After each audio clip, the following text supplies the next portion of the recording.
Had to do an adjustment there. Sorry about that. Okay, everybody. I'm posting links to stuff. Posting links to stuff. Hold on, let me make sure my mic's in the right spot. Hello, Emerald City. How you doing? What's happening? I constantly do that joke. It's not even that funny. Where did I put this? There it is. I put it here? Yes, I did. Copy. Oh, yeah. I haven't played Jaws on this channel in quite a while, but I still describe it as such. Whatever. It doesn't matter. The answer is it doesn't matter.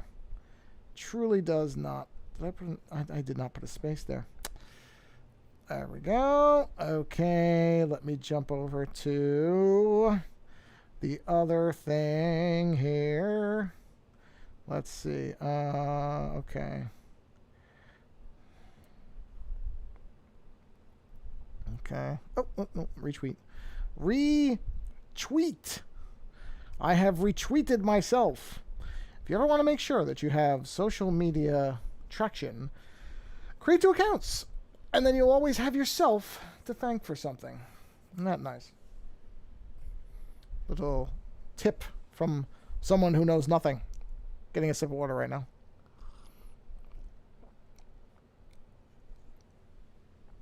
Ah, delicious. Amazing. Amazing. That water can taste so good while simultaneously tasting like nothing. Okay, let me... Why is this thing in my way? Hold on. Okay, I got it. Oh, there we go. Got it. Okay. I couldn't figure out why there was a window stuck in front of something. All right, let me give this a few minutes because I just sent all the tweets out, so I will give people time to show up here. We're going to do... Before I get to it, let me review something. Yeah, I think we're going to go back to the eyeballs tonight. Actually, you know what? Maybe not. Maybe I'll finish out the zombie iPod, which won't take long, and then jump over to it. Because I do feel like maybe it'd be nice to do a little bit of completionist stuff on that, you know, kind of finish it out. That wouldn't be the worst thing. So maybe I will do that. Just looking at some of the line work in the background here. Yeah, I like this one. This one's going to go up on a shirt this week. Just have to do the text. I'm not going to do the text on the stream. That's kind of boring. I don't think text is particularly exciting to look at. Sorry, I'm sort of moving the mic around here, so I apologize if it gets a little boom, boom, boom, boom, boom, boom, bumpy. Shouldn't. I should be done now. I'm just looking at the old zombie hand. What will come next? I think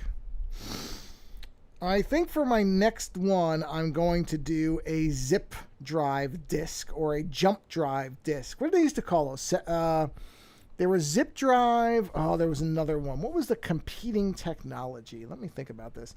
What was the competing technology to the zip drive? Because I always loved the zip drive. I always found it to be very fun. I thought it was a neat thing. It was kind of big, fat floppy disks. Let's see. Zip drive, removable floppy disk storage system. Yeah. What was the other one? There was a competitor. Oh, that's the one I had. The Zip 100. I remember that thing so clearly. Oh boy, zip drives. Man. Yeah. Boy, do I remember these things. Zip drives. But there was a competitor. It was like Zip and something else. I don't remember what the other one was. The original zip drive. Yeah, I remember that. Who was the competitor? There was a competitor. Who was it? There was... let's see. Who were they competing against? There was another popular brand. I remember that. Sales. Let's see. Zip. Mm-hmm. No, they had a neat name, I thought. That was Zip and one other person. Is it not? Maybe not. Maybe I'm wrong. I could have sworn... The Jazz Drive. That's it. J-A-Z. The Jazz Drive. That was the big... I remember that Jazz Drive was the... You know, I think that was kind of what they tried to make as a bigger version of it. I never got one. I remember they were around, but... I seem to remember when the Jazz Drive came out, it was kind of on the... You know, the Zip Drive itself was sort of ending. I do remember the Zip Drive. I had this big blue Zip 100 drive. Man, I loved that thing. I did, even though it only worked, I'm going to say it worked 70% of the time, which when you're talking about storage for your files, is not a great ratio. But oh yeah, the zip drive, man. I had the zip drive. I mean, I had that thing in a box for years, even after I'd stopped using it, and I could not bring myself to get rid of it because there was something so appealing, I don't know how else to put it, about this big, just fat blue. Sorry, I'm yelling. I don't know why I'm yelling. I'm not tired. This big, maybe because I'm casting my memory so far back that it's taxing my brain cells. This big, fat blue zip drive, man. Oh, it was great. Oh, hold on. Welcome to the two people here. Let me hit my little intro thing then, since there's actually people here. Hold on. Sorry about the noise. Jeez. No, I'm sorry all my alerts are going off in the background. All right, let's go ahead and get my little intro video playing so that we can get something going here. Yeah, the zip drive. I don't know what made me think of the zip drive. I happen to think of it. Why did I think of the zip drive? Oh, because that's probably going to be... I don't know why I've got a case of the yawns. I'm not tired. Whatever. The zip drive is going to... What does that little button do? Play. Playing. I don't know what that means. Sorry, whatever I hit play for, I don't know what hit play means. Okay, anyway. Yeah, so I think the next media thing I'm going to do after the iPod will be the zip drive. A zip disk. Because I always liked the zip disks. Even though, like I said, they really were not reliable. But whatever. Okay, here we go. So, I wasn't going to actually finish this, but I think I will. Because, you know, there's not much left. You can see most of it is done. Got all the blood, everything is done. I was saying I won't do the text up here. I'm going to leave that. Instead, we'll do some little accent details in this. And then we'll jump over to the eyeballs. So let's go find our accent line layer. Not that one. Let's do the other one. Didn't I have another one? Did I make it this one? No. Where's the one with the lines? There it is. Layer 52. Okay, so here we go. Let's just do... We'll do some more accent details, right? So we'll put this here. We're going to put this up like this. Yeah, I think a zip drive will be a fun one to do. I haven't even thought about that in so long. They were fun, though. I like the zip drives. There was a really satisfying noise to them. They had a very nice sonic quality because when you would eject that thing, it was a very thick... I don't know. The whole thing was just like a fat floppy drive, top to bottom. And so when you ejected it, it made this really satisfying kind of clicky thunk sound. But I can't. I mean, I'm sure somebody somewhere. Whoops. Somebody somewhere, I'm certain, has that sound effect available. If you want to go find it, eject a zip drive ejection sound, and go look that up. It's fun. Actually, I don't want those lines for in here. I'm gonna make more of a fold. Do that. Don't like to do lines on top of lines. Just not aesthetically pleasing to me, but these are basically just little ways to give the eye more things to see inside the image. A little bit of activity here. I gotta be careful with this one. I want to thread that one kind of evenly. There we go. So, you know, just little things to counter accentuate. That's not a word. To what's the word?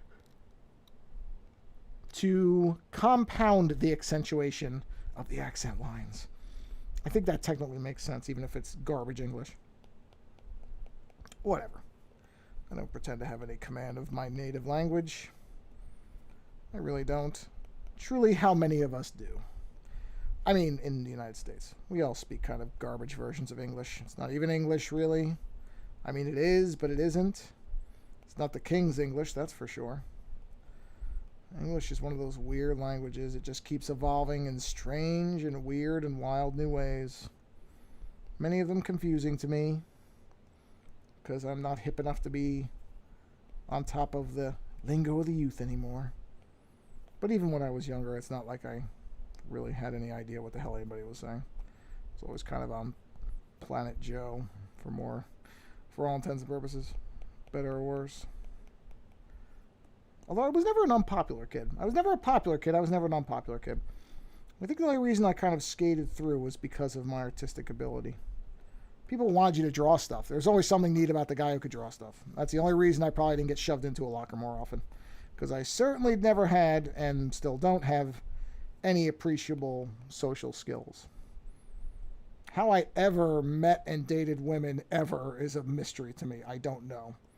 I don't think I'm a particularly good-looking fellow. I'm not particularly smart. I can draw. Maybe that was enough. I do actually, I should say, this is such a weird thing because I can't put this together in my head, but you know, I also am well aware that every person determines their weird thing that they, not weird, shouldn't say weird. Every person determines the thing that happens to rev their motor. I do remember because when I was in high school and, let me think for a minute. I think for a while when I first started going to college the first time, I played the drums for a while. I was never particularly good. I talked about this a little bit in the last stream. But I do remember one of the women that I dated, the one I dated for the longest prior to my wife, she always liked my forearms. My forearms did something for, and I mean, I'm not like Popeye or anything, so I don't truly understand that. Like I said, everybody has whatever their thing is. So, oh no, what did I do there? Did I accidentally erase that? Yes, I did. So yeah, that's what I mean about I can't attribute my ability to skate through high school without too much mental or physical damage to anything other than my ability to doodle stuff. Everybody wants you to doodle something. Usually something crude about somebody they don't like, and you know, when you're aware of the fact that you are on thin social ice with the ruling classes of the high school, you pretty much just do what keeps you from getting noticed negatively. So fortunately I was able to accommodate many requests for images that would be deemed not so pleasant by those who were depicted in them. But as I said, that was what was necessary. Ooh, no, that's a bad wrinkle. Did what was necessary to get through. So, yeah, I don't know what triggered that thought. What the hell did trigger that thought? I don't know. I don't know what triggers any of my thoughts. I have a strange brain in this skull of mine. Don't really understand why I think certain things, why I fall down certain rabbit holes, any of that kind of stuff. You know what? Honestly, I don't know if there's much more to do on this. I kind of like this where it is. I don't want to overdo it. Yeah, I don't think there's anything else to do on this one. I really don't. So I'm going to go ahead and switch over to the other one. Hold on a minute. Let me change this. Where's the eyeballs? First I have to locate. Okay, fine. Here we go. All right. Now we're back. Okay, so, oh, yeah, I was going to. Let me change my orientation real quick. 2 seconds, please. I'm going to do this thing where I'm going to say, where is it? Automatic. I want to do force landscape. Hold on, let me see. Is that right? Force landscape, right? It is. Excellent. Okay. All right, let me get out of the settings of this. Sorry about that. Okay. Now I'm back to widescreen, as you can see, because now we're back to the eyeballs. The eyeballs. Hello, eyeballs. Okay. Let's take a look. All right, so I think I was using this. I was probably using a much smaller size. Maybe not much smaller. Hold on, let's take a look. That looks about right. Yeah, okay. So I used, all right, so I think I'm going to go with, oh no, I already did them. I already did all these. Okay, wait a minute. All right, just, sorry, bear with me a minute. No, I'm not going to do one there. Okay, so let's do some cleanup. Let's clean up these eye lines. Yeah, these. Let's grab, no, not the paintbrush. This might even be too thick. Yeah, I don't really trust that. Okay, well, let's drop out. We don't need the, we can go nice and clean here. Now we can switch back to this. We're going to drop this down a bit. So we'll knock this down to, actually, 3. Okay, where we're on paint, yes. So there we go. I'm comfortable with that. It's always a risk when you're doing eraser stuff that you're going to erase some of your actual lines, which is easy to do, believe it or not. Very easy to do. But, sorry, this is probably going to be a pretty boring portion of this, but this is the process. This is how I work. So for those who are actually interested in how things get done, this is my method of working. Oh, whoa, whoa, whoa, whoa, whoa. Oh boy, did I discover a mistake. Hold on a second. How did I do that? Hold on. Did I accidentally put a line somewhere? Oh, okay. I need to see the blob lines. All right, that's fine. That's fine. For a minute, I didn't know what was going on for a minute.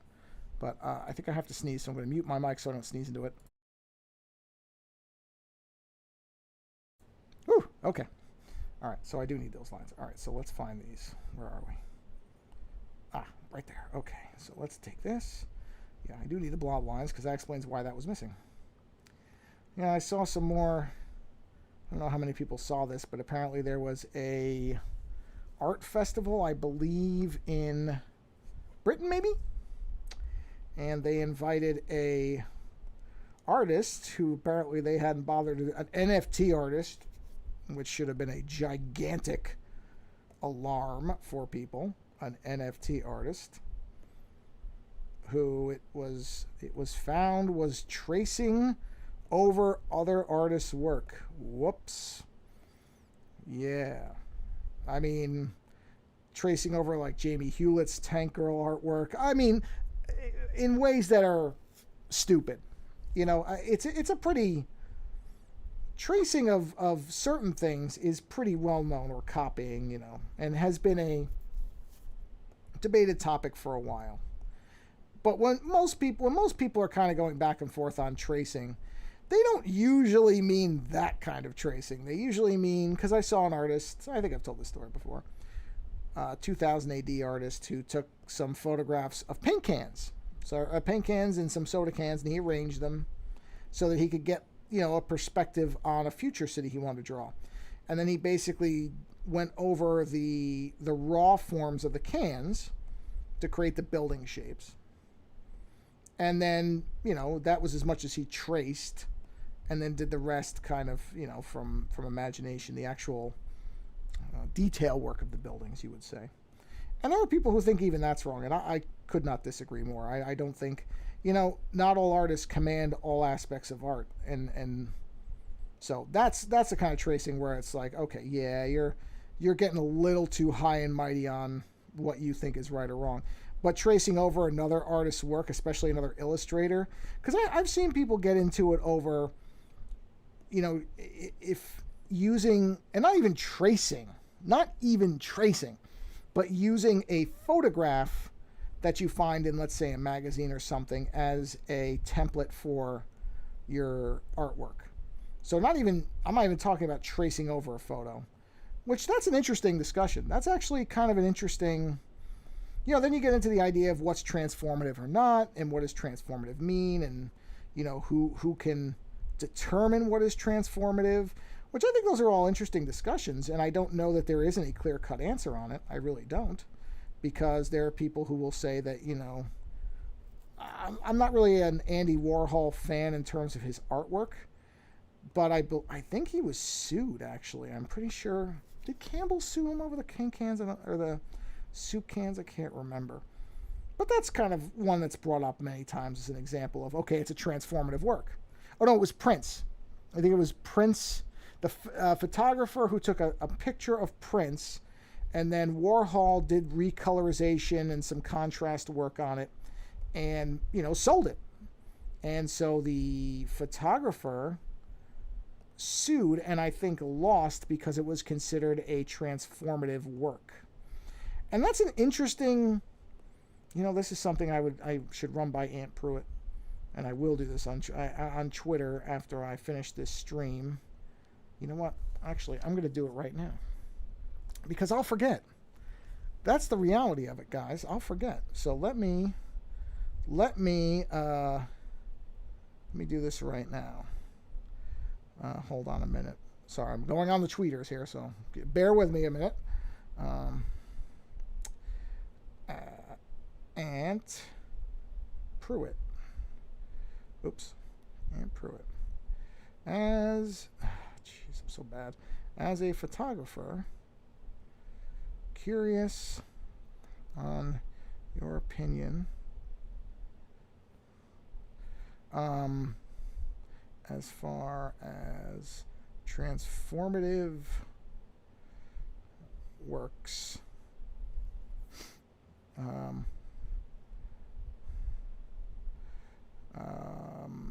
Let's see. Hold on. Sorry. I'm terrible for doing this.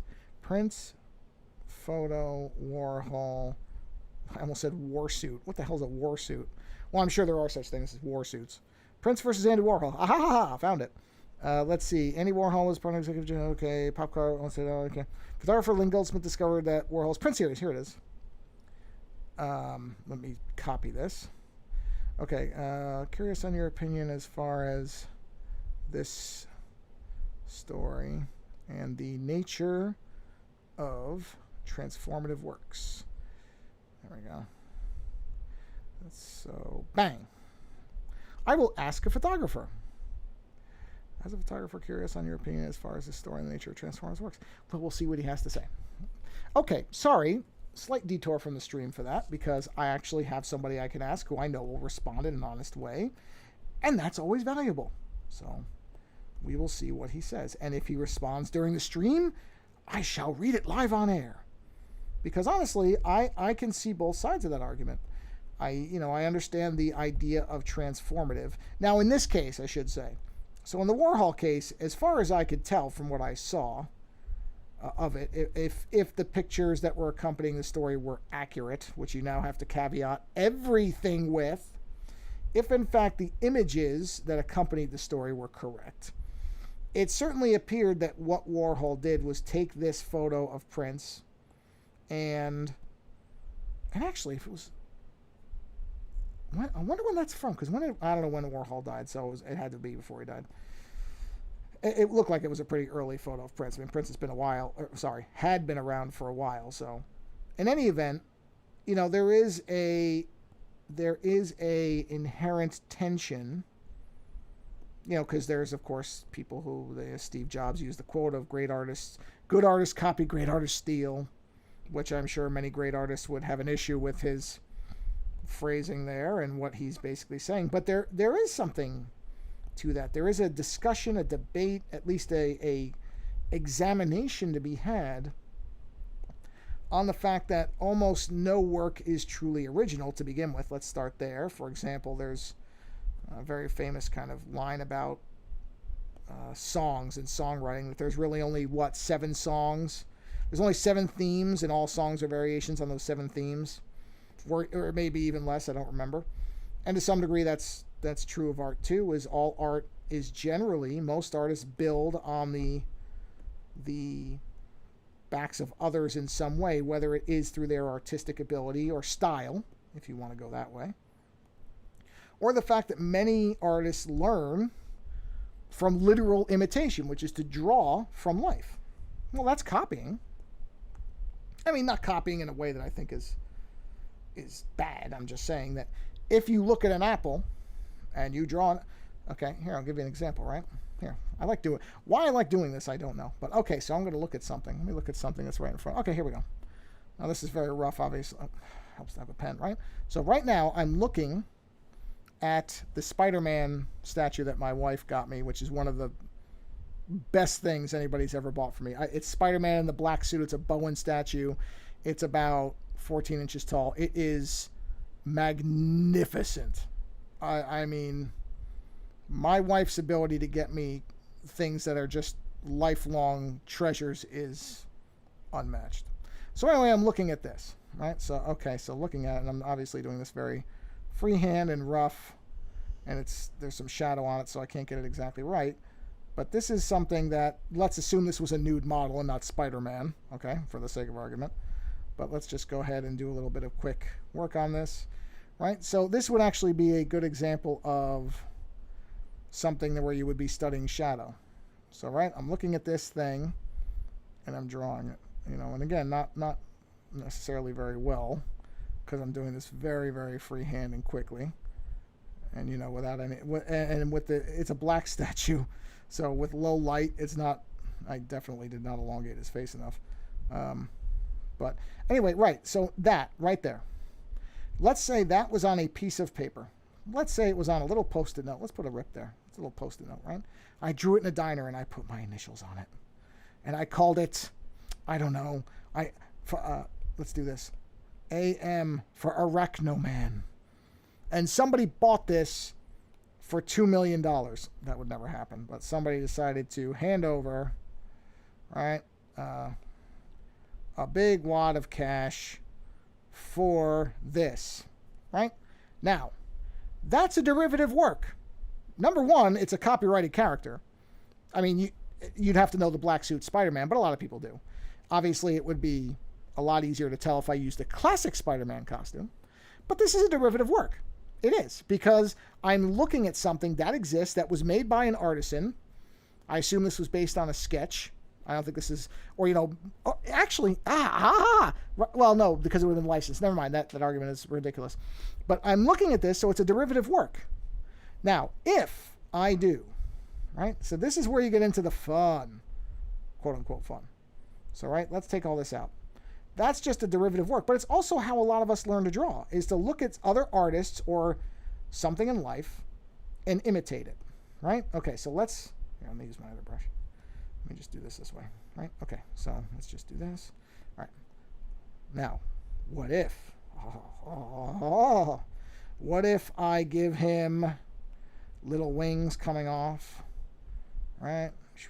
Got some wings, and I give him googly eyes that are like that, so he looks silly. And we give him, let's take his mask off a little bit. So what if we pull the mask up, right? Put the mask up, and now we've got his, you know, goofy, stubbly face here.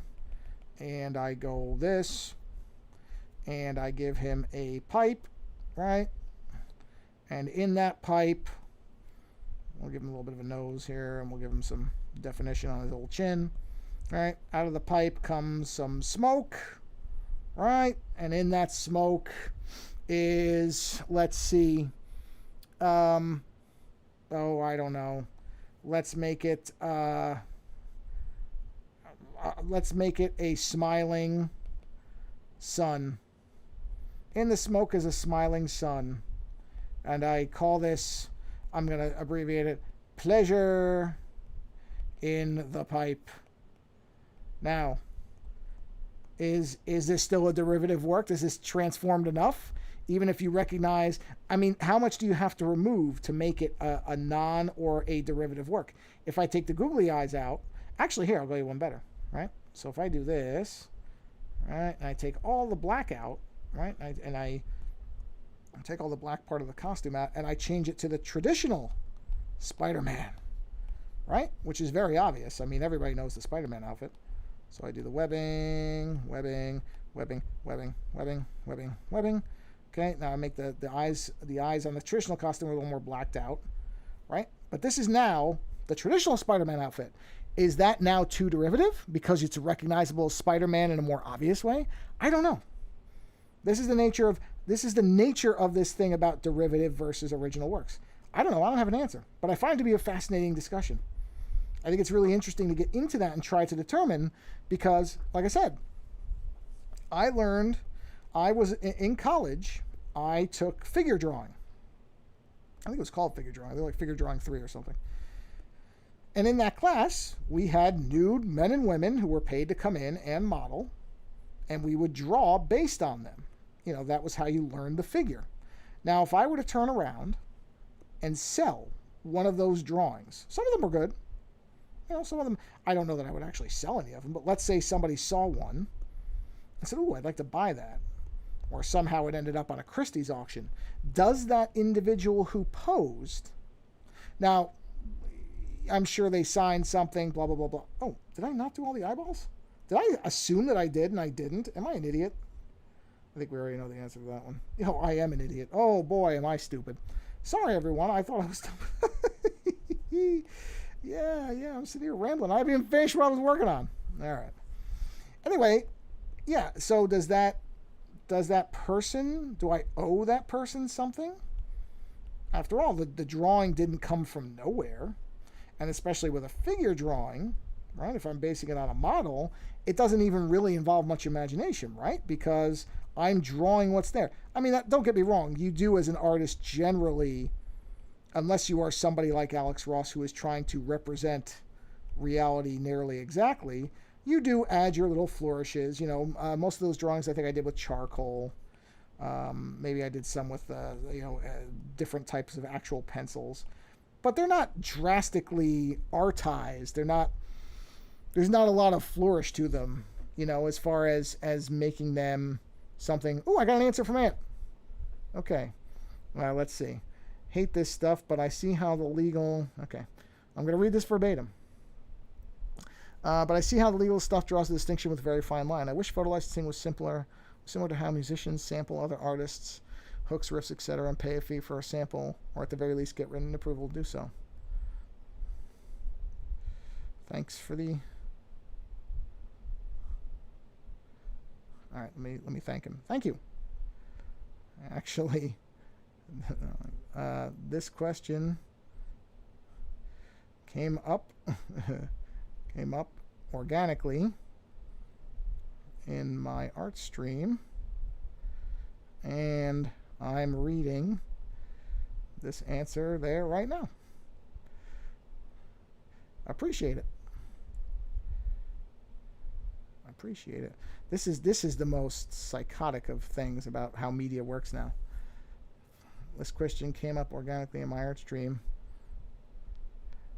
out of my brain, addled brain, and I'm reading this answer there right now. Okay. All right. So, thank you, Aunt Pruitt. By the way, if you don't know who Aunt Pruitt is and you're interested at all in photography, you should go and... I interviewed him on my show, my podcast, which is over at ozonenightmare.com. A little bit of promo, which I almost never do. And I would encourage you to go watch Ant's show that he does every Thursday at 3 p.m. Pacific. Wonderful human being. Had a great conversation with him. And just extraordinarily interested in helping people get better at what they do. Very pro-creation. And I've actually learned a lot from his shows. So that's Hands-On Photography is the name of the show. And it's over on twit.tv. And if you want to hear the interview I did with him, you can hear that over at ozonenightmare.com. At the top of the screen, you will see a little menu. And in that menu, there will be something that will say categories. And if you click on categories, you will see something that says late night. And if you look through there, the last one should be with Ant. And you can listen to that. We did a two-parter. It was a very good time.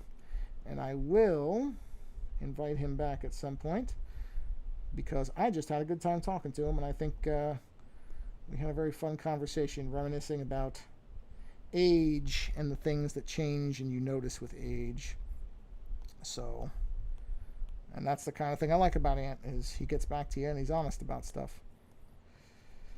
So, yeah, this is it really is, this is a multi-level statement about a lot of different things, at least how it works in the United States, but sadly I think it is the same in this respect everywhere.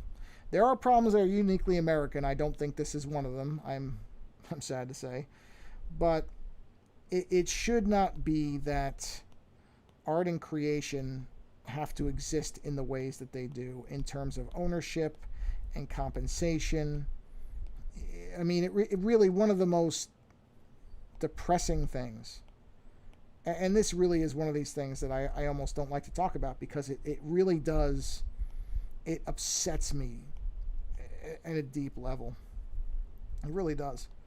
Is I went to school, when I went to college the first time, which I went for illustration. Actually, I was just talking about, I just got my diploma 20-something years later, finished my degree program, which is an indicator of how good a student I was.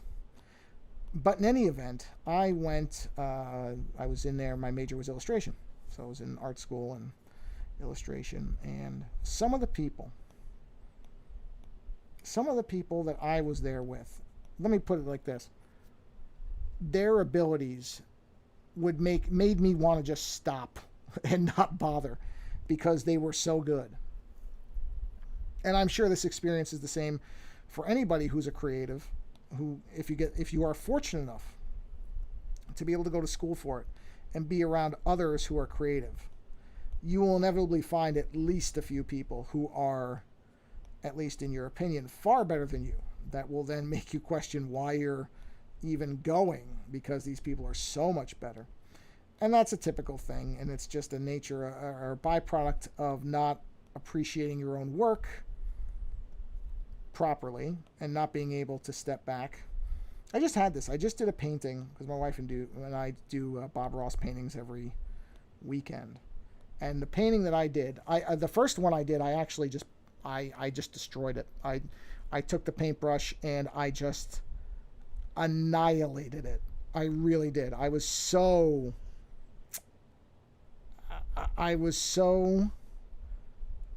pissed at how it came out. I don't know how else to put it. That I wrecked it. I got very angry.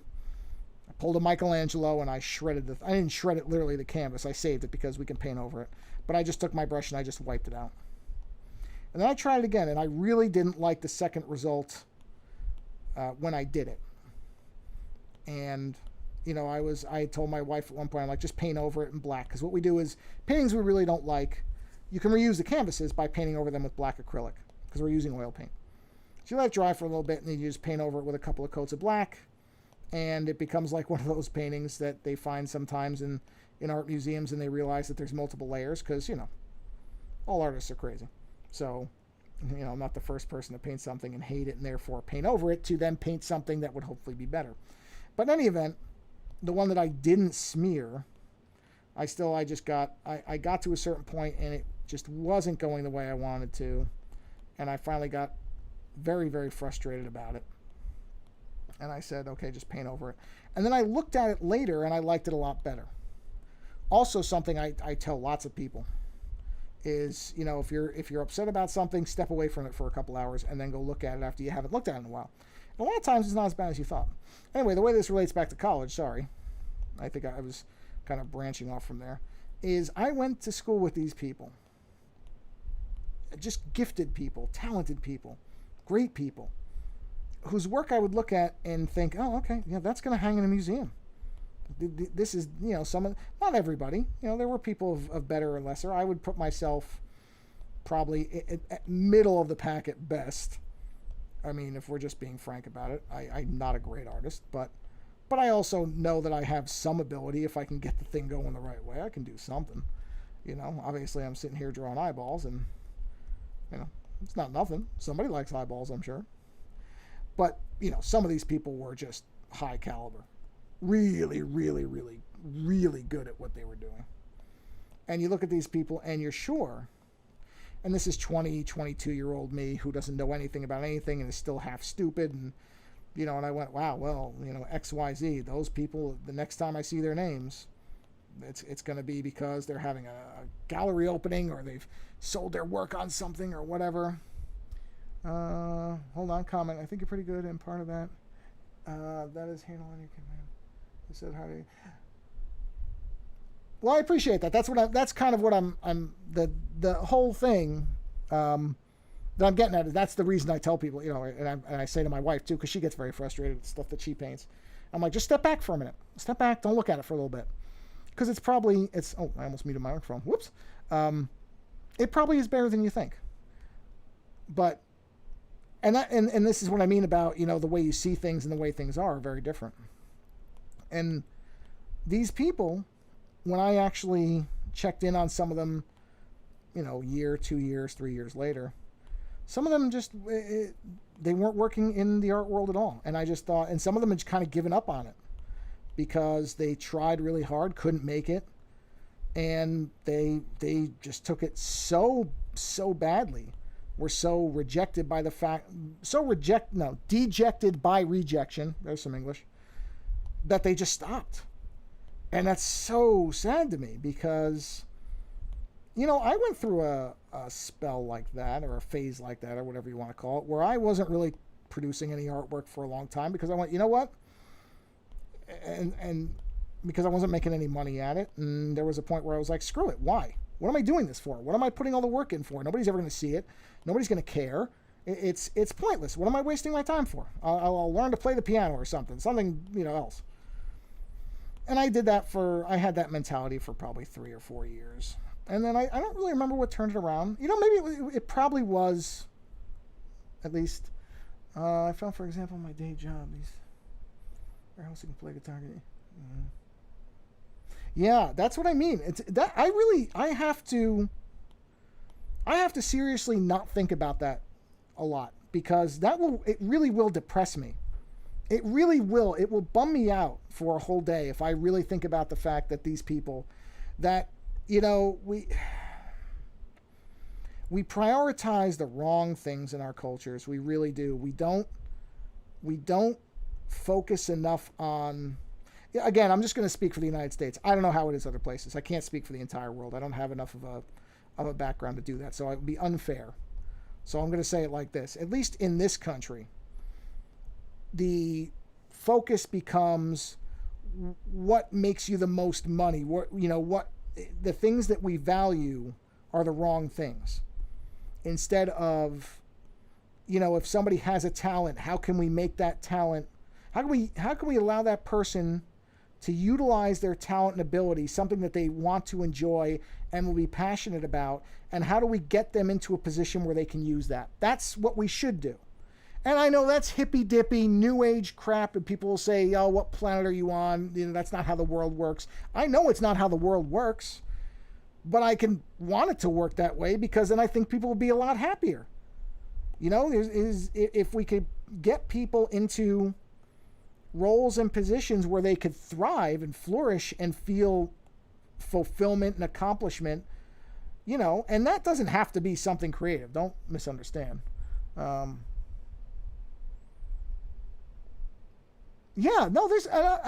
why I wanted to make sure I amended my comment to say, okay, well, I'm just going to speak for the United States, because other countries do place a better premium on art and creation. So that's why I immediately went, all right, stop for a second and clarify that you're talking about the U.S., because it is not like this everywhere. There are much better examples of appreciating artists. Yes, it is a damn shame, because I think a lot of, when you think about how many people end up spending most, if not their entire lives, doing work that they have zero interest in, but have to because that's the only way they can literally survive. That's the world we want to be in, I guess. I don't think it is. I think too often we accept that, and what are you going to do about it? This is one of those cases where things are just the way that they are because they've been that way forever, and there's a very real fear among many people about shaking anything up because they're afraid. No, I agree. I really do try to do that. That's what I talk about when I... Yeah. No, I agree. I'm with you there. I absolutely am.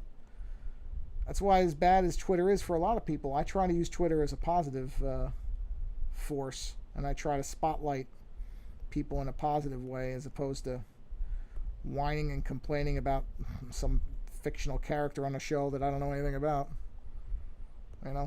You can be a fan without being a bad fan. So, but I know I'm in the minority. I think of the larger opinion about Twitter, so... And who knows what Twitter will look like a year from now, depending on who owns it and what they're doing with it, so we'll see. But I will migrate to something else if that happens. There are many, many, many other places. But yeah, I that is one of those things. I so remember that from like the last week of college, where we did our senior projects, and basically we set up a mini gallery for everybody. And you want to talk about how bad a student I was. My senior project, the senior project for that year was you were supposed to do illustrations. What I did, there were different themes, and mine was that I wanted to do illustrations that showcased artists that I found inspirational and that incorporated the works they did that I found the most impressive, or that I really attached to. And it had to be, I believe, 12 to 15 pieces was the requirement. And I don't remember what day it was, but on the day before. As of the day before, we had to have our pieces submitted. I think I had 4 done. And Lando, my co-host, remembers this because we went to school together. And maybe I'll bring it up in the next show that I actually think of it on. But I was up all night on caffeine and I'm sure candy bars, whatever sugar was available, racing to get those other 8 pieces done. And I did it. I actually managed to do all... I mean, you want to talk about the stupidest way to do a final project. That's got to be right up there. I mean, it has to be. It got done, and I actually got I don't have my transcript in front of me. I had it. I think I got a B plus or a A minus or something, which is extraordinary for how fast I did that. I mean, oh boy. To go back, there's one of those examples where if I had a time machine and I could go back and find myself at points in time, what I would spend most of my trips doing is slapping myself around for being so stupid. Because, why would I? I'm talking to myself in the abstract here. Why was I so stupid? Because I was a moron. Because I was young and I thought I knew everything and I thought I was invincible and, stupid. Where was I going with that? Oh, yeah, so that last day, because we had the gallery thing. I have the same story. I did extra credit writing essay in 2 minutes. Yeah, well, I mean, that is sort of the funny part about it, right, though? Because it's... You did it fast, and so did I. Obviously, there was enough talent there for something to be done. It's more of where you look back and go, why wouldn't you just do it the right way? You had all this time.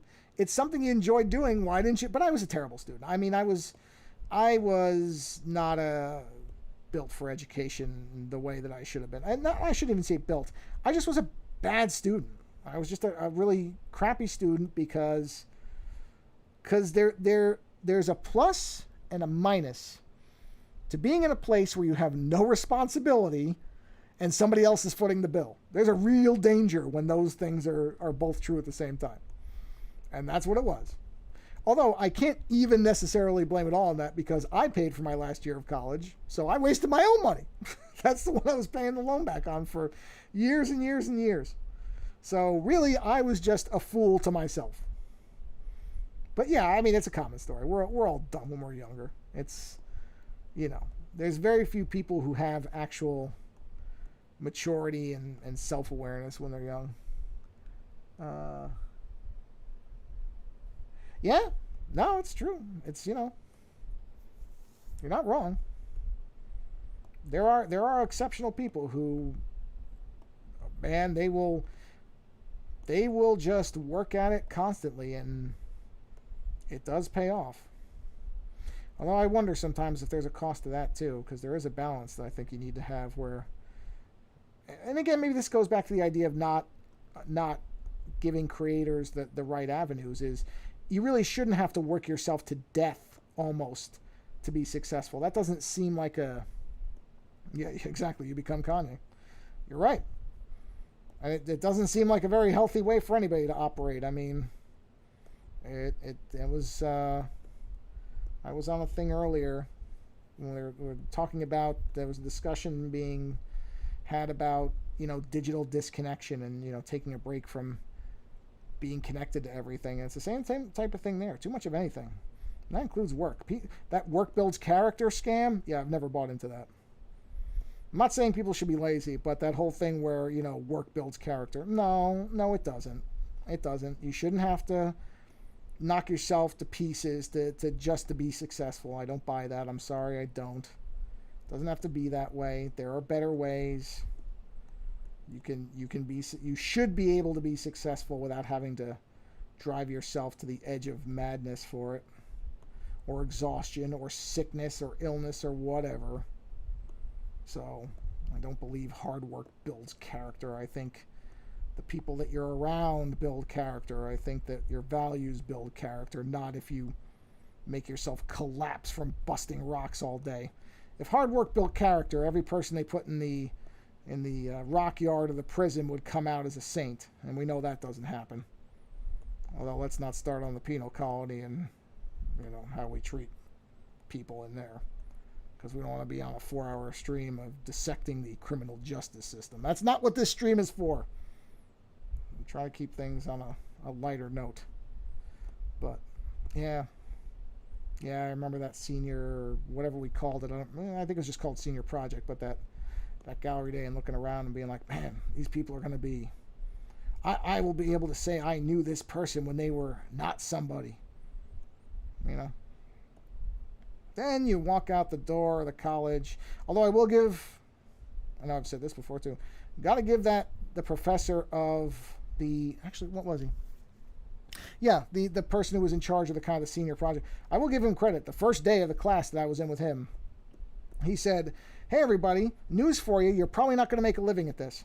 So at least he was honest. Because he could have, sold us a line about, hey, do good in my class and you'll be working artists who are going to make a lot of money. No, he didn't do that. He was very frank about where things were going. How long have I been doing? Oh, yeah, this is almost an hour. Yeah, no wonder my hand's starting to go on me. We'll finish up a couple more things. But this has been a fun stream, I will say. I got to do basically a live tweet and answer, which I have not done before. Got to reminisce about how bad I am in college. I think I've done that before. Talk about how stupid a student I was. I'm pretty sure I've done that before. But, 2 images in one stream, technically. That's a first. But, I don't even remember what I was saying a second ago. I have no attention span of a gerbil with ADHD, I guess. I must have some kind of something like ADHD. I've got to. The way I jump around in my stuff certainly would indicate it.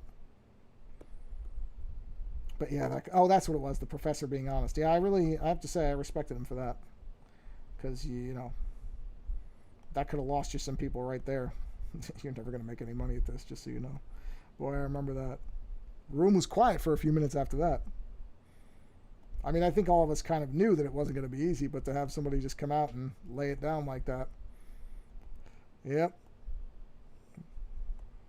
He was a good artist, too, that professor. I mean, all of them were. There was another guy that I really liked. I mean, he was such a hippie, though. He would always end his sentences by basically pushing his volume down. So he'd say, we're going to draw the figure. So what we're going to do is we're going to bring a model and you're going to draw them. And I want you to use just charcoal on this piece. You do that, right? And it's in a class with art classes typically don't have a podium and a microphone. So when a guy is sending his sentences like this, then it sort of makes it hard as the person listening to really know what he's saying. But he did it all the time. And it was an endearing trait, but not a great one for learning. But honestly, that was mostly just drawing nude people, so it was okay. He didn't really have to say much. It was more of, okay, here's the person. The person's going to pose. Now draw them. And what medium it would be. So honestly, he wasn't doing a lot of lecturing. It was fine. But yes, I always thought that was very funny. I had multiple teachers who had what I wouldn't call ideal ways of communicating. And maybe that's because they were artists first and teachers second. And some people just do not have that particular skill. It was fine. I never had a bad art teacher in college, I have to say, which is probably pretty remarkable. I don't know if everybody can say that. I always had good teachers in college.